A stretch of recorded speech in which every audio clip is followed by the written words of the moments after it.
Hello guys, magandang umaga.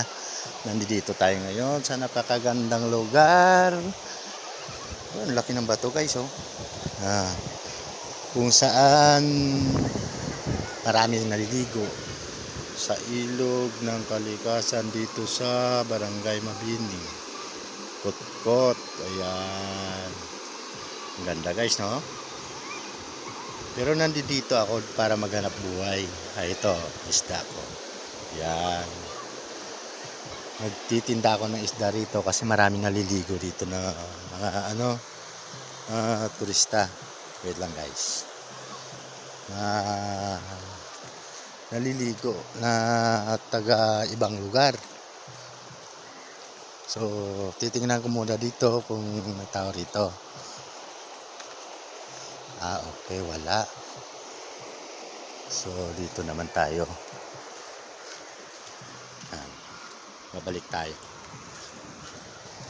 tayo kung saan namin naliligo.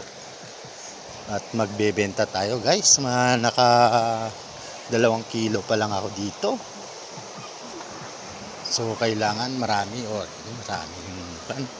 yung mga dayo, mga taga ibang lugar yan guys. Pumupunta lang sila dito para maligo.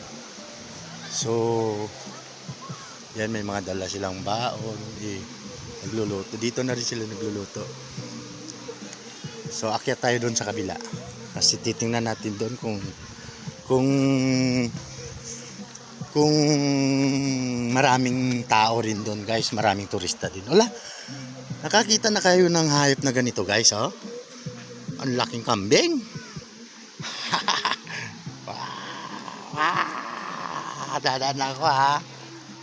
Laking kambing guys. Dali lang. Punta tayo doon sa kabila. Yan guys, oh. Dami nila, oh. Yan.